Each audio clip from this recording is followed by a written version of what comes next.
Escape Pod 132. November 15th, 2007.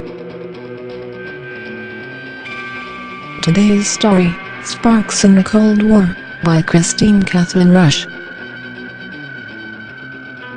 Hello, and welcome to Escape Pod. I'm Steve Ely. We've got an exciting story this week by Kristine Kathryn Rush. It has action and treachery and hunting on alien worlds, and to say anything else would be a spoiler. I have a soft spot for stories like this one, and last week's Hesperia in Glory, because to me, adventure is a critical part of science fiction. It's not absolutely required in every story. We've had our share of stories on Escape Pod that were more cerebral than cliffhanging, but I think it's essential to keeping SF fresh, to bring new audiences in and keep current audiences awake. When I was a kid, Isaac Asimov was my favorite author. This might seem like an odd choice when you talk about adventure. His best-known works like Foundation and Nightfall weren't exactly high action, but he had a lot of moments. The specific novel of his that I read over and over throughout my childhood was Fantastic Voyage. It was wonderful. Submarines and shrinking and killer cells and saboteurs. I didn't even know there was a movie until years later, and when I saw it, it couldn't compare at all to the one in my head. It's possible that Fantastic Voyage had more to do with my passion for SF and me being here right now than any other work. Things happened in it, and they made 10-year-old Steve say wow. We need that wow. We need space opera and cyberpunk and duels with lightsabers. We need races against the clock with the galaxy in peril. SF may be the literature of ideas, but adventure is rooted deeper in literature and in our brains. Without it, the genre stagnates. Certainly, we don't get those 10-year-olds. So, this week's story is Sparks in a Cold War by Kristine Kathryn Rush. Miss Rush lives in Oregon, and she's the former editor of the magazine of fantasy and science fiction. She's written hundreds of short stories and dozens of novels in several genres under various names. Her most recent novel is Recovery Man, available now from Rock. So please stay on the trail and don't bag more than your limit. It's story time. Sparks in a Cold War by Kristine Kathryn Rush. 3 Earth hours later, they sat on the styro platform in the center of camp, pretending that nothing happened. They were lithe, thin, and strong, reedy in the way that athletic women were, and not nearly as brittle as they looked. Breyer turned on the perimeter, then punched a button which raised the UV roof. He had a lot of work ahead of him, not the least of it protection against the Quiesto. And if the Alliance heard what happened this afternoon, they would make sure he never worked again. No roof, Breyer. Audra straightened her long legs and leaned her bronze face toward the blazing sun. I'd like to experience the elements. You've been experiencing the elements all day. Liv walked toward the semi-permanent canopy stretched between the 3 main tents. I think we've had enough of experience. It was the first reference to the day's events, and the first quiet dig. I don't care if we're protected or not, said Keeley. She was the smallest of the 3, and, Breyer had noted, the strongest. All I want is a beer. Breyer had been with these 3 long enough to recognize that statement as a command. He ignored it. The perimeter wasn't going to keep them safe for long. It would hide their presence, and, with the roof up, make it impossible to fire a weapon at them. But it also blinded them. An ambush could be set up outside, gliders floating above the cut grass, perhaps, or something more sinister, and he wouldn't know until it was too late. I thought we weren't going to drink until the sunset, Audra said. Keeley's face flushed. I thought we weren't going to bitch about anything. Too late, Audra said. Liv already started. The roof finished closing with a loud click. Keeley jumped as if someone had shot at her. Liv gazed upward. Audra sat up. Her dark eyes met Breyer's. I said no roof. Yes, you did. He crossed his arms. And I said no shooting without my permission. She shook her head. Her red hair, wrapped in braids around her skull, made her look as if she were wearing a helmet. You're as bad as the others. No, he said. I'm worse. I'm the one who has to save our asses. You make it sound like I committed a crime. You did. Keeley got out of her chair and walked toward the cook camp. He heard the portable refrigerator beep as it dispensed her beer. We're all committing a crime, Audra said, leaning back and closing her eyes. That's part of what we're paying you for. Technically, she was right. Extreme safaris took their clients to unsanctioned or dangerous worlds, trips which could result in serious fines, or, in Breyer's case, the loss of his ship's clearance for those areas.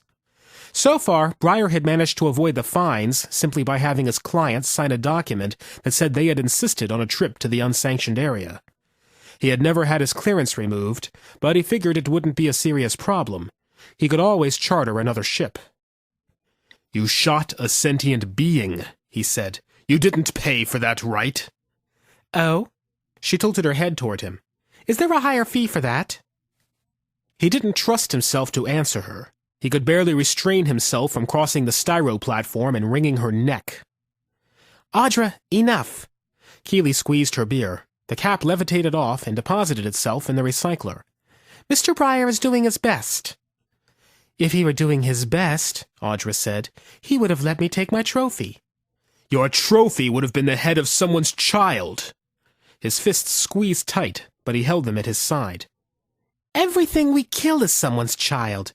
And sometimes, sentient or not, those creatures miss that child. Audra stood up, dusted off her light, crease-free shorts, and headed toward the refrigerator. You're being a hypocrite, Mr. Breyer. She passed him as she said that and gazed into his eyes, challenging him. As I said before this trip started, there is game and there are natives. We don't hunt the natives. He wasn't sure why he was arguing with her. Probably because it was preferable to killing her. Kind of makes you guilty of false advertising, doesn't it? Audra bent down, grabbed a can of white wine, and pulled it out of the refrigerator. She squeezed the can, and the cork popped, pausing before her so that she could inspect it before it got recycled. After all, the word extreme implies something out of the norm. My company doesn't sanction murder, he snapped. Really? She asked. Is that what you think happened this afternoon? She had an odd look on her face, and he suddenly felt uncertain. He had thought the afternoon's events had been an accident, but he had never been able to get a clear read on her. She and her two partners had approached him, as all of his clients did, and they had paid his exorbitant fee like everyone else. He never knew who his clients were. As long as they could pay and abide by his rules, they could go on his safaris. He hadn't regretted that rule until this trip. These women, though, seemed uninterested in the various places he had taken them, and he had sensed no thrill at the hunt. He had thought it was because he failed to bring them game that challenged them. But something in her gaze made him wonder if he had been wrong, if that afternoon something had happened he hadn't entirely understood. They had used glider cars with their screens down to reach the range, a wide-open section of grassland and youngling trees where Gracella could be found. Gracella had several features that made them perfect for a safari geared to humans. First, the Gracella were hard to find. They were scattered throughout the range, but their mottled coats blended with the browns and greens of the landscape. They were among the fastest creatures in Alliance-controlled space. When spooked, a Gracella could hit speeds at over 150 kilometers per hour. And they were ferocious if cornered. He'd seen a Gracella turn on a hunter and shred the man's skin off his bones using only teeth and hooves. But most important of all, the Gracella were elegant creatures. Long snouts, wide dark eyes, angular ears that gave the face a beauty not found in the game in this far sector of the galaxy. Hunters who liked to follow the ancient tradition of hanging the head as a trophy would have something beautiful for the wall. The other hunters, who didn't have such barbaric instincts, usually had still hollows made of themselves with the carcass. A stunning kill was always more impressive than a big, ugly one. He'd brought the three women to this part of Magassan almost in despair. They were the best hunters he'd ever traveled with, taking down game as difficult as the Nazon and the Quinn with barely any work at all. Audra kept pushing him for a challenge, and finally he thought of the Gracella. Fast, beautiful, and vicious, rather like the women themselves. But they'd killed 2/3 of their quota of Gracella in less than an Earth hour, and it was only on the trip back that they had run into the young Quiesto. That was when everything changed. Audra was watching Briar. She leaned against one of the support columns, its cheap plastic distorting her reflection. "We wanted a challenge," she said softly. "You couldn't provide one, so I had to do the work myself." He stared at her. She had known exactly what she had been doing. Somehow that made everything worse. It took only a second for that thought to pass through his mind, for his hand to find her throat and pull her toward him. Her expression didn't change. Or perhaps it did, filled with amusement at his reaction. He squeezed like she had squeezed the wine can, and part of him wondered if her head would float toward the recycling bin like the cork had.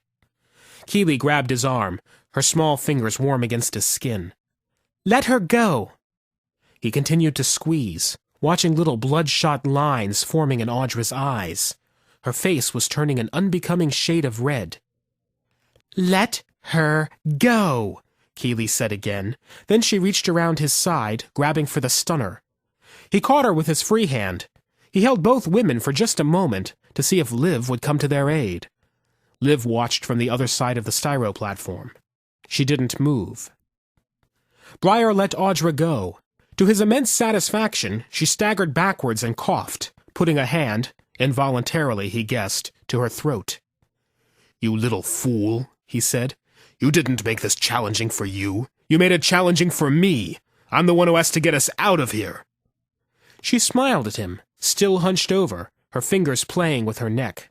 His hand left a red mark there that was beginning to bruise. "Then maybe you should pay us," she said, her voice hoarse. He cursed and lunged toward her, but Keely held him in place. "Stop it, Audra! Stop baiting him! We need him!"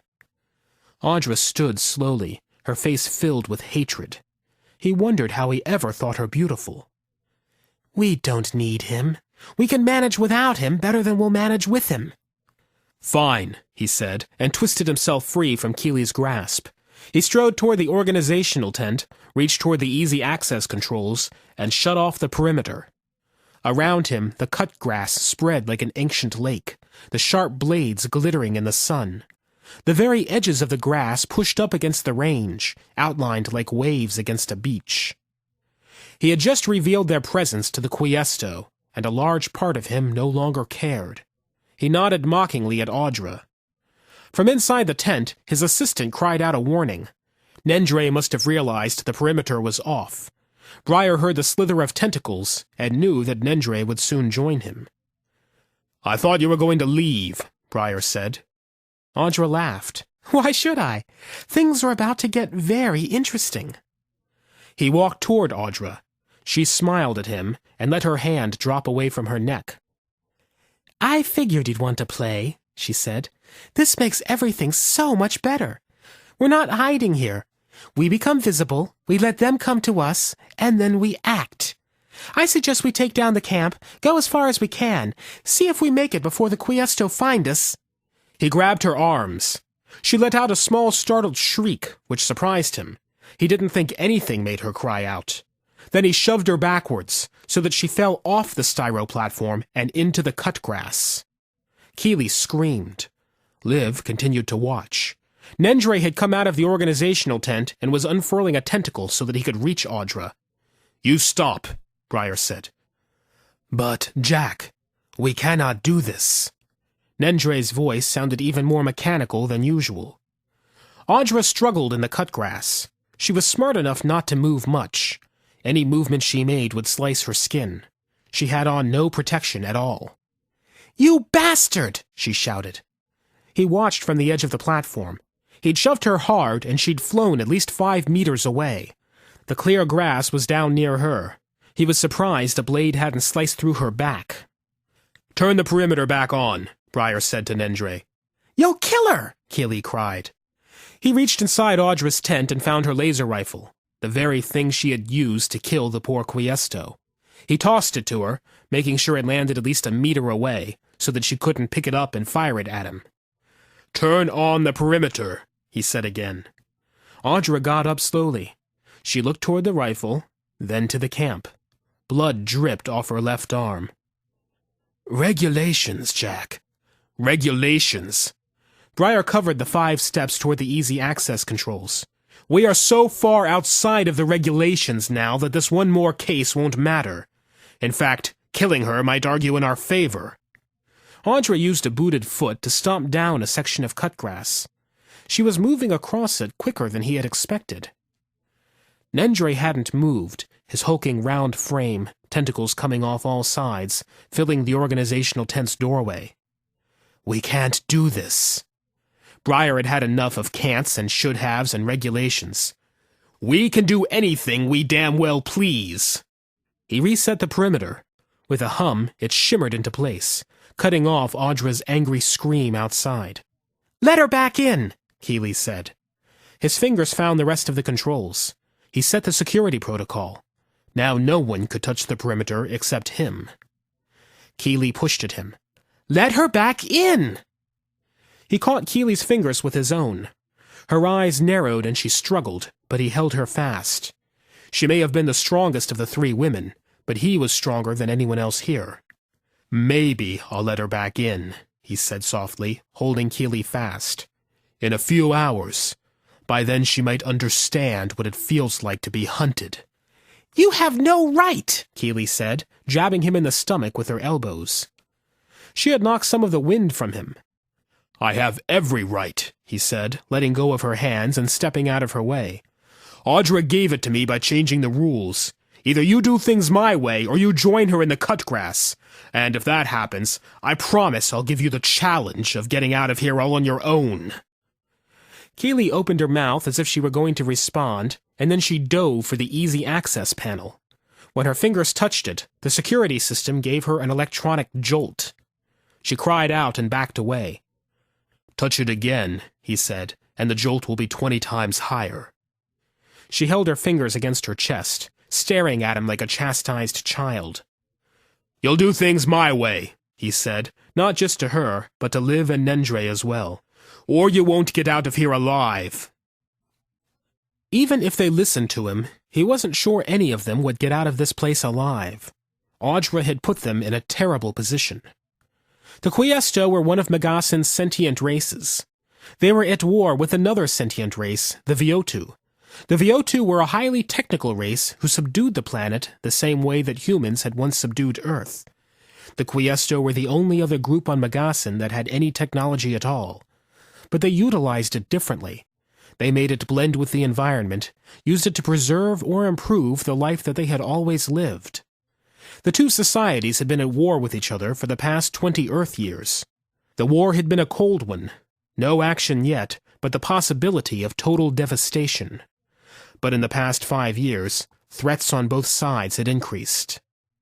A lot of private companies outside of the Alliance had been monitoring the situation. A non-alliance war meant profits for the arms and munitions industries. And then there were the terrorist factions, which looked at a hot war on a planet like Magassin as a way of roping the Alliance into a role it didn't want, that of choosing sides. Finally, a year ago, the Alliance decided there had been too many close calls. It decided to broker a peace. For the past 9 months, the only humans allowed on Magassin were peacekeepers and diplomats. The worry was that all other humans would confuse the issue and possibly ignite the hostilities. A Quiesto, murdered by a human, could do just that. Breyer had elected to leave the body where it had fallen, in the thick brown grass of the range. He was beginning to regret that decision. If he could keep that body from being found, they all had a better chance of getting off Magassin alive. The problem was, he didn't want to be caught with it at camp or anywhere near his equipment. The Quiesto, for all their show at being simple people, were anything but. They had elaborate tests for finding the slightest thing that didn't belong. Scents, genetic markers, a mere sliver of skin that would reveal someone's DNA. The Quiesto could prove, beyond a doubt, that a person had been in an area 6 months after he left. Breyer was always careful when he was in Quiesto country, but this afternoon he probably hadn't been careful enough. And he knew that, in addition to getting out of here, he had to cover his tracks. The first thing he had to do was destroy the evidence of the murder. He sat deep inside the organizational tent, going over the digital. Nendre, always competent, had made copies of the day's work. Without viewing it, of course. Nendre had long ago stopped watching the events of a day's hunt. He found most of it repetitive and uninteresting. Breyer took the original disk and placed it in the machine. He was about to hit delete when the image appeared before him. Not a still hollow at all, but moving, just as it had that afternoon. The Gracella exploded out of the brush, disappearing toward the west. Audra raced for a glider, but Breyer caught her arm. "We don't hunt out of vehicles," he said. "I do," she said. He remembered the feeling he'd had then, the anger. She had signed an agreement. She understood that his safaris were a specific kind, and he had his rules. He even explained them to her verbally.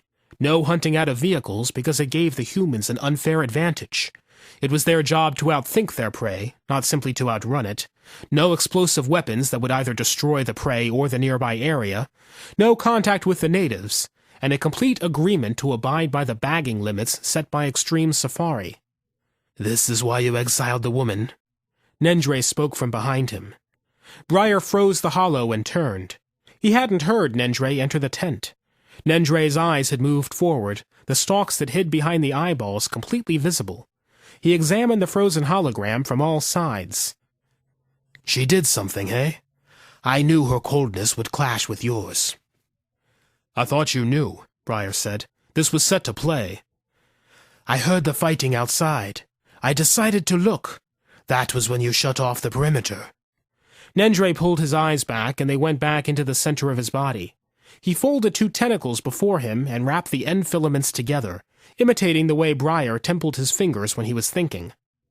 "You know she will die out there." "That would be the best thing for all of us."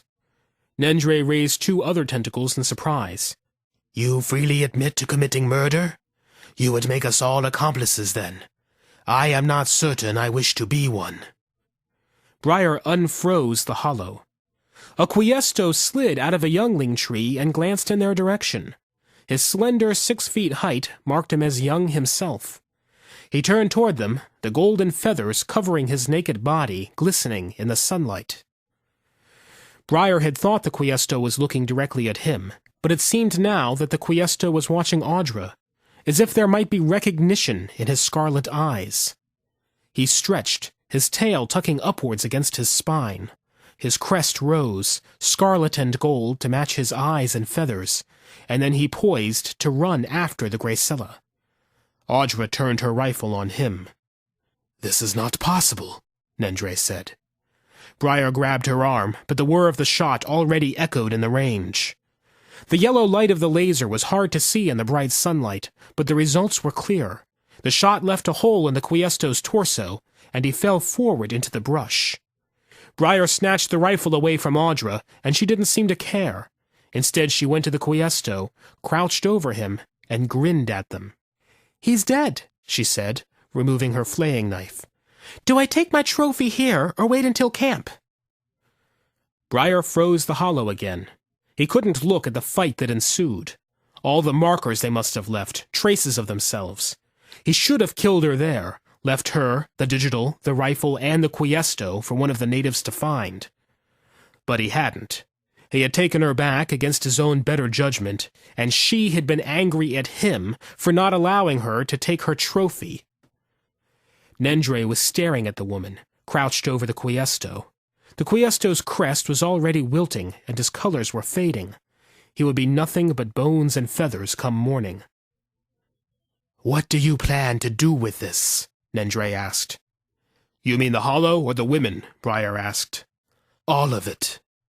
Breyer turned to his companion. He and Nendre had gone on 100 trips in the past 10 years, most of them illegal, as Audra had charged, all of them extreme.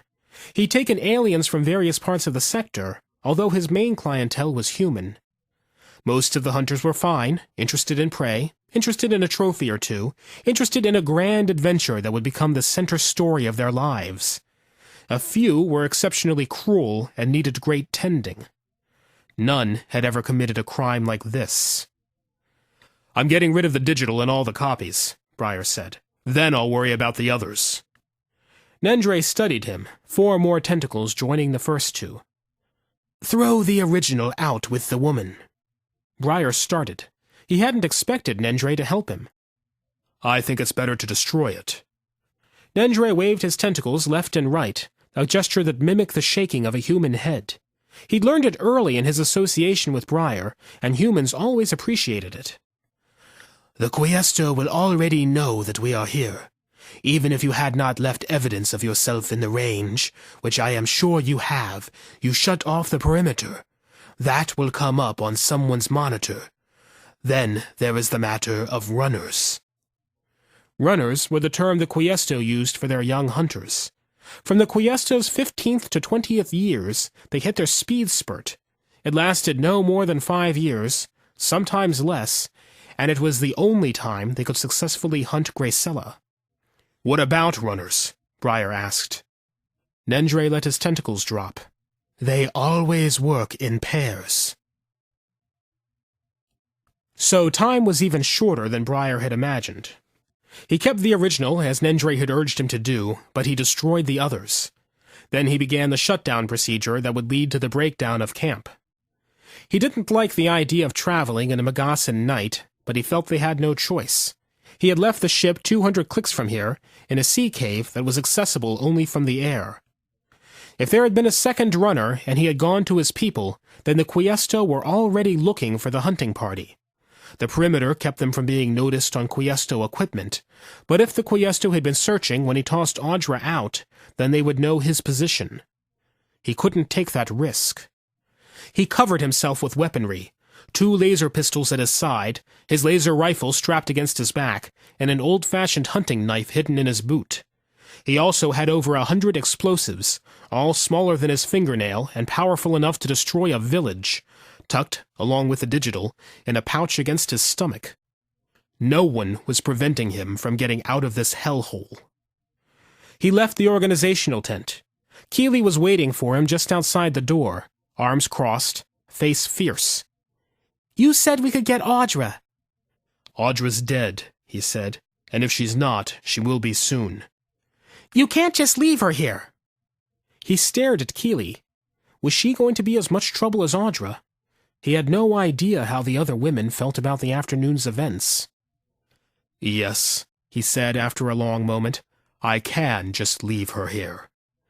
"I won't let you." He made sure his smile was cold. "You can stay here with her if you like." Keeley flushed. She grabbed his arm with her strong hand and he looked down at it. If she didn't move, he would rip her hand free and give her what she wanted. She would die here with Audra. After a moment, she removed her hand and stepped aside. He walked past her. Liv was eating a dinner she had cooked herself. The smell of roasted game made his stomach rumble. He grabbed a piece of meat off her plate and ate it as he walked to the glider. He could feel both women looking at him. Nendre was probably watching too. None of them seemed to realize just how precarious the situation was. Briar could feel the time ticking away. Fortunately, he had designed his camps so that they could be broken apart quickly. The last thing to go would be the styro platform and the perimeter. He pressed the computer controls near the glider's flank, finishing the shutdown. The entire camp shook.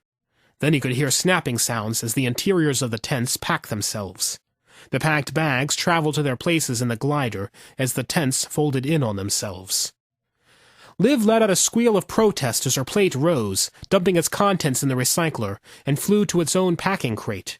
Her chair and table followed, folding themselves down to their traveling weight so that they went into the glider as well. Keeley kept her place on the styro platform. Nendre stood beside her, all of his tentacles down. He seemed to be watching Briar with great disappointment. Briar didn't care how they felt about him, so long as they got out of here alive. He flicked on the glider's engines, felt the rush of warm air beneath it. Now he wished he had brought a glider built for speed, not one large enough to hold the equipment. He turned on the other 2 gliders as well, and punched the last of the computer controls, sending some of the equipment to the 3rd glider. Normally, he and a client rode in the 3rd glider, with the other clients in the 2nd, and Nendre with the equipment in the 1st. This time, he would have his own glider. If need be, he would leave them all behind. "You coming?" he said to them. They stared at him, none of them moving. "Because once the perimeter goes off, I get in the glider and take apart the styro platform. You'll fall into the cut grass, and you'll no longer be my responsibility." Liv walked toward him. Nendre shrugged all of his tentacles and followed, heading toward the first glider as he always did.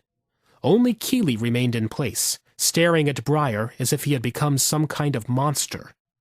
Maybe he had, but his survival was at stake. A man had the right to do anything he could to survive. The last of the equipment packed itself in the third glider. After he shut off the perimeter, he had to take the small generator apart by hand. It only took a few minutes, but during that time he would be vulnerable. Then he would pack it, get into his glider, and go. Nendre reached the first glider and, using his front tentacles, levered himself inside.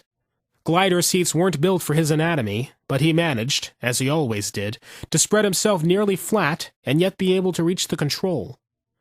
With an unreadable glance, Liv passed Briar and climbed into the second glider. She didn't even look at Keely. Briar shut off the perimeter.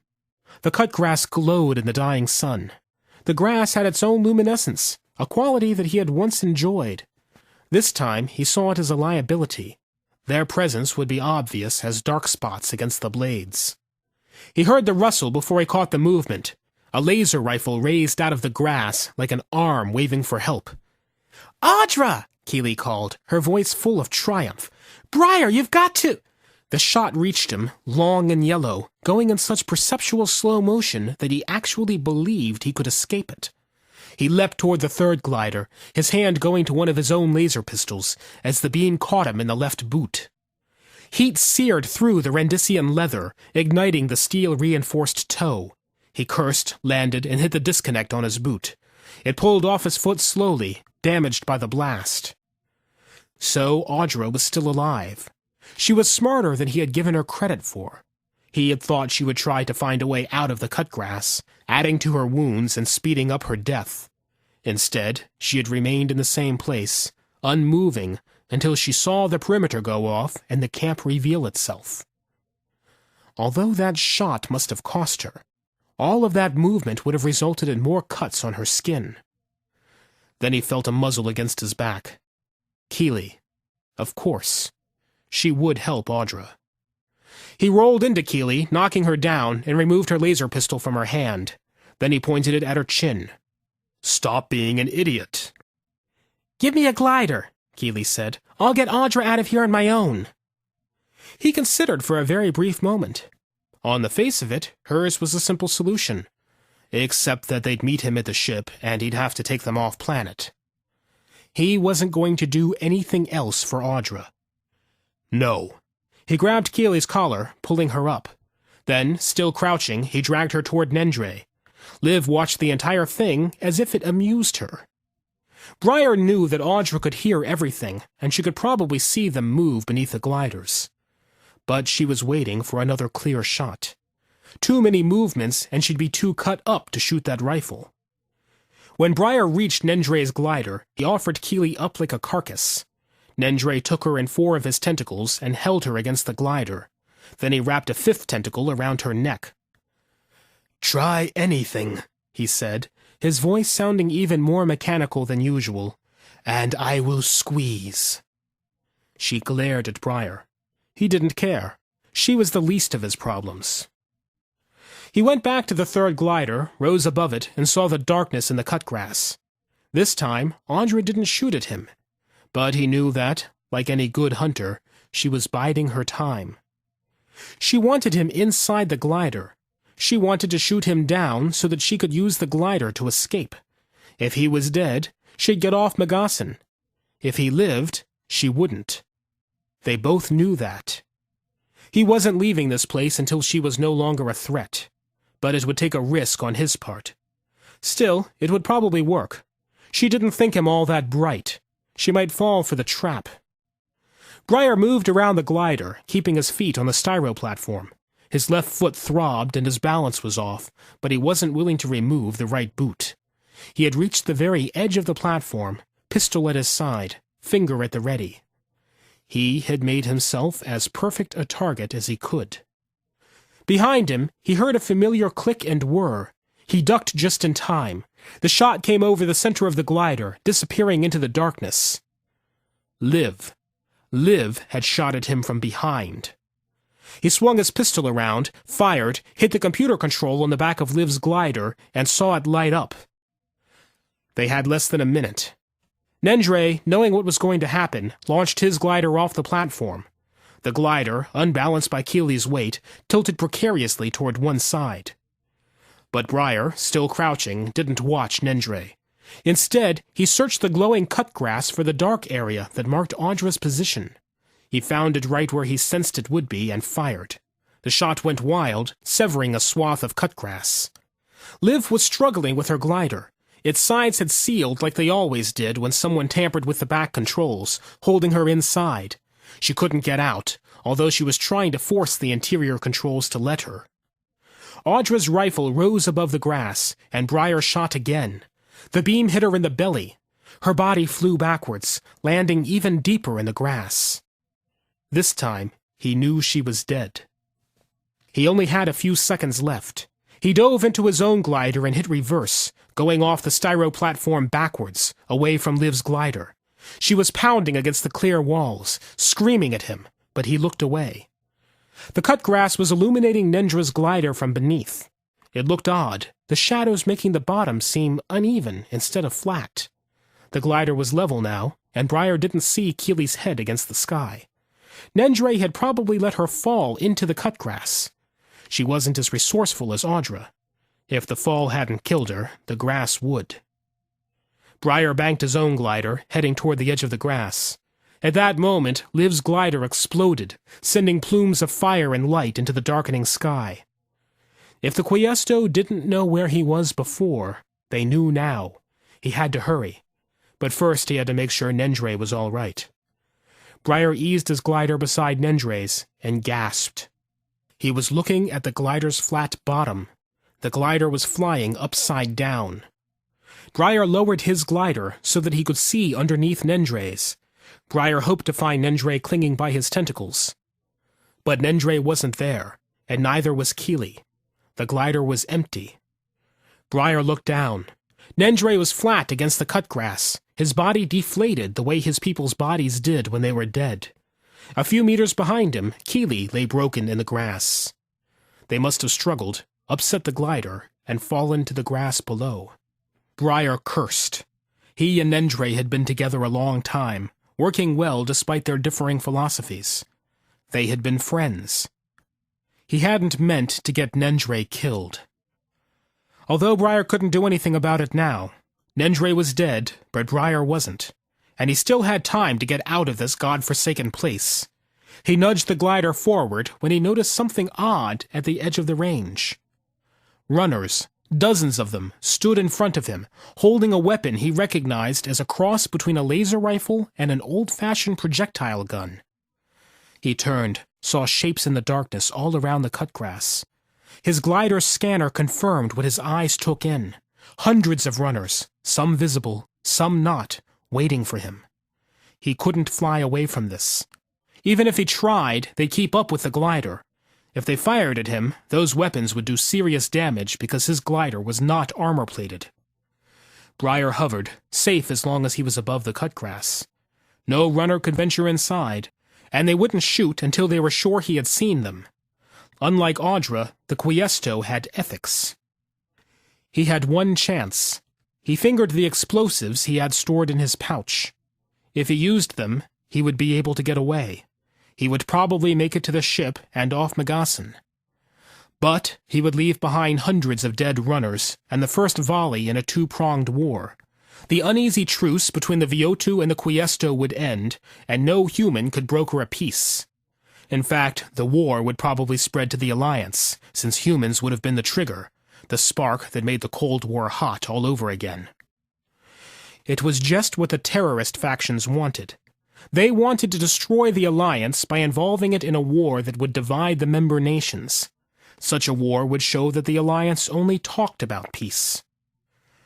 Audra had known about the dangers of coming to Megasin illegally. In fact, Briar had explained them to her before the trip. But as he had spoken, she had watched him with faint amusement. Amusement he had taken for contempt at the rules. It had been contempt at the information. He finally understood what he should have seen all along. She hadn't been here to hunt Gracella. She had been here to start a war. She was a terrorist, the Megasson equivalent of a suicide bomber, whose desperate act had small probability of survival. Even if he hadn't killed her, the Quiesto would have, after she had told them lies about human involvement in a war the Alliance didn't even know they were going to be a part of. His hand left the explosives. Instead, he fingered the digital in his pouch, the digital he had nearly destroyed. As it existed now, it could be what he wanted it to be. Audra wasn't alive to explain her motivations. He could use the digital to show Audra hadn't meant to start a war, only that she was mean-spirited and selfish, a hunter who didn't understand the sanctity of sentient life. But he did. He always had. And if he killed the runners just so that he could escape, he would be no better than Audra.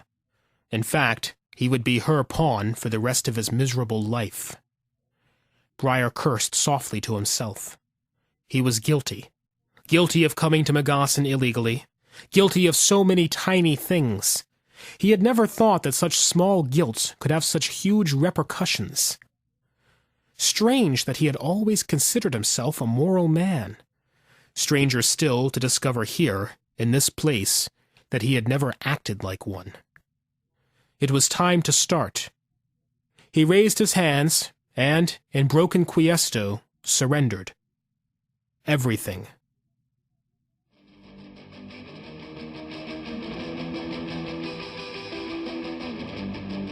And that was our story. I'm so glad that pieces like this are unbelievable, and that we live in a world where nations know better than to get involved in other nations' cultural disputes. A bit of travel news. My wife and I are going to be in London for the next couple of weeks. It's a business trip for me, and a fun trip for her. While we're there, I'm kicking around the idea of an escape pod meetup. Nothing formal, just a few pints and good conversation. If you're in the area and you'd like to get in on this, drop me a line at editor@escapepod.org, and I'll make sure you get details once we know more. I'll also post it to the website. If you can recommend a good pub for this meetup, even better. Here's something unusual, a promo, not for a podcast, but for a website. sffaudio.com. The sound of tomorrow. Explore the limitless worlds of the imagination with sffaudio.com. Reviews and features, audiobooks, online audio, full cast audio drama, and radio theater. The ultimate source for news from the world of science fiction and fantasy audio, brought to you by the most trusted team in the business. sffaudio.com. The future never sounded so good. Jesse Willis of SFF Audio has been a friend of Escape Pod from the beginning. In fact, he's been the first donor to all three of our podcasts. SFF Audio is the definitive source on the web for reviews and news about science fiction audiobooks, radio drama, and podcasts. And if you like what you're hearing here, they offer plenty of resources for finding more. I highly recommend them. So, a couple of stories to get feedback on real quick. Escape Pod 128 was the latest chapter in the Union Dues saga, Send in the Clowns. I can summarize much of the feedback with Dracona's anecdote. I was riding a packed train when I saw that the current Escape Pod story was a new Union Dues story. I let out a squeal that made my fellow travelers turn to me, puzzled. People love these stories, and we've gotten to love bringing them to you. There was some criticism. Cjorad found them overly talky, but most people who commented really enjoyed the depth and power of this setting. Jim even suggested a Union Dues wiki to keep track. The following week's story was our Halloween piece, Immortal Sin by Jennifer Pelland. Unfortunately, we lost quite a number of comments in the server glitch that we had, so I can't give you a good survey. With the exception of PK, who rated it in his bottom 5 Escape Pod stories, everyone seemed to like this piece, with a particular emphasis on the dramatic twist of the ending. The most stimulating discussion was once again triggered by Mr. Tweedy, who asked, "To what extent is this a parody? Is Catholicism really like this? Is this really how some people view religion?" There were some good responses to that, including Bold Deceiver's suggestion that yes, some people will try to game the system on anything, whether or not it's a game. Escape Pod is a production of Escape Artists Incorporated, and it's distributed on a Creative Commons Attribution Non-Commercial No Derivatives 3.0 license. There's no quarantine on sharing our files, but if you try to sell them or change them, you upset the delicate peace between our people and authors, who reserve all other rights. If you like what you're hearing here, please tell a friend or blog about us, and if you can, consider donating via the PayPal link at our site, escapepod.org, to help maintain the natural balance. You might also like to check out our horror podcast, Pseudopod, at pseudopod.org, and the still upcoming Podcastle at podcastle.org. Our music is by permission of Daikaiju. You can find them at daikaiju.org. That was our show for this week. Our closing quotation comes from Winnie the Pooh. This great philosopher said, "Before beginning a hunt, it is wise to ask someone what you are looking for before you begin looking for it." We'll see you next week. Have fun.